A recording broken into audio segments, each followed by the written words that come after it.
دوای زنجیرەی بڕیاری لە سێدارەدانی بە کۆمەڵ و جێبەجێکردنی دەیان حاڵەت لەو بڕیارانە لەلایەن دەسەڵاتی کودەتای عەبدولفەتاح سیسی لە میسر ئەوەی جێگەی سەرنجە هەڵوێستی پڕ لە شەرمەزاری کۆمەڵی نێودەوڵەتی بەگشتی و وڵاتانی خۆرئاواییە بەتایبەت کە لە ڕاگەیاندنەوە خۆیان بە قەڵغانی دیموکراسی دەناسێنن لە کاتێکدا مایک پۆمپیۆ وەزیری دەرەوەی ویلایەتە یەکگرتووەکانی ئەمریکا پەسەندی ڕژێمەکەی سیسی دەکات و بە هاوکارێکی گرنگی شەڕی دژە تیرۆری ناو دەبات.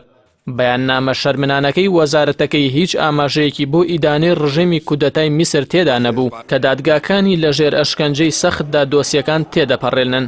بە پێی راپۆرتە نێودەوڵەتیەکانیش بە هیچ شێوەیەک ئەو دادگایانە لەگەڵ ستاندەردی دادگای دادپەروەرانەدا ناگونجێن، بەڵام ئەوەی جێی سەرنجە سیسی وەک قارەمانێک لە کۆڕ و کۆبوونەوە نێودەوڵەتیەکاندا پێشوازی لێ دەکرێت کە دوایەمینیان کۆنگرەی ئاسایشی میونخ بوو کە هاوکات بوو لەگەڵ لە سێدارەدانی پۆلێک لاوی وڵاتەکەی بە تۆمەتی بەشداربوون لە تیرۆری داواکاری گشتی میسردا کە یەکێک لە تۆمەتبارانی دۆسیەکە بە دادوەری ڕاگەیاند لە ژێر ئەشکەنجەیەکی ترسناکدا واژۆی داننان بەو تاوانیان لێوەرگیراوە. تەنانەت بە دادوەری وت ئەگەر تۆش بخەنە ژێر ئەو ئەشکەنجەیەوە داندەنیت بەوەدا کە تۆ ئەنوەر سادات سەرۆکی پێشووی میسرت کوشتووە. ویلایەتە یەکگرتووەکانی ئەمریکا کە خۆی بە پارێزەری مافی مرۆڤ و دیموکراسی ناودەبات و هەر ئێستا گوشارەکانی بۆ سەر وڵاتی ڤەنزوێلا چڕ کردووەتەوە، بەڵام نە لە کاتی کودەتاکەی سیسیدا ئەو تاوان و کوشتارە گەورەی دوای کودەتای بە کودەتا ناوبرد و نە ئیدانەشی کرد، بە پێچەوانەشەوە پشتیوانی لەو ڕژێمە کرد.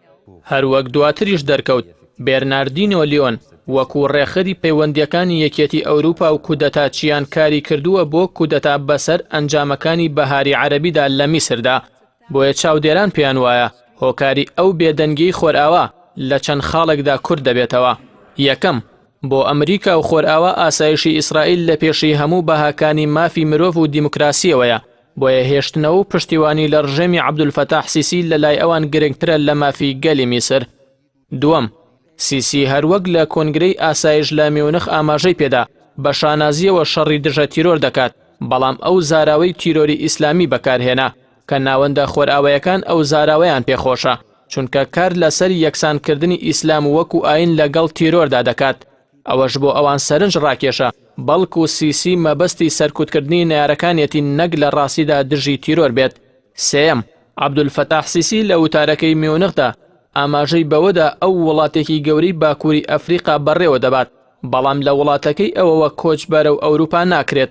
ئەوەش ترسە گەورەکەی ئەوروپایە لە کۆچی بە کۆمەڵ بۆ وڵاتانیان. ئەوەی لە هاوکێشەی خۆرهەڵاتی ناوەڕاستدا دەبینرێت هەموو هاوپەیمانانی خۆرئاوا بریتین لە ڕژەمە دیکتاتۆرەکان، بەتایبەت لە سەردەمی سەرۆک دۆناڵد ترەمپدا هاوپەیمانە دیکتاتۆرەکان لە پێشترن لە بنەماکانی مافی مرۆڤ و گەشەی دیموکراسی. ئەمریکا دەیەوێت هاوپەیمانە مێژوویەکانی یەک بخات لەگەڵ خواستی ئیسرائیلدا و ئاراستەیان بکات لە دژی ئێران و بگرە تورکیاش. ئەمەشی بەلاوە گرنگترە لە بەها مرۆیەکان کە لە میدیادا بانگەشەیان بۆ دەکات.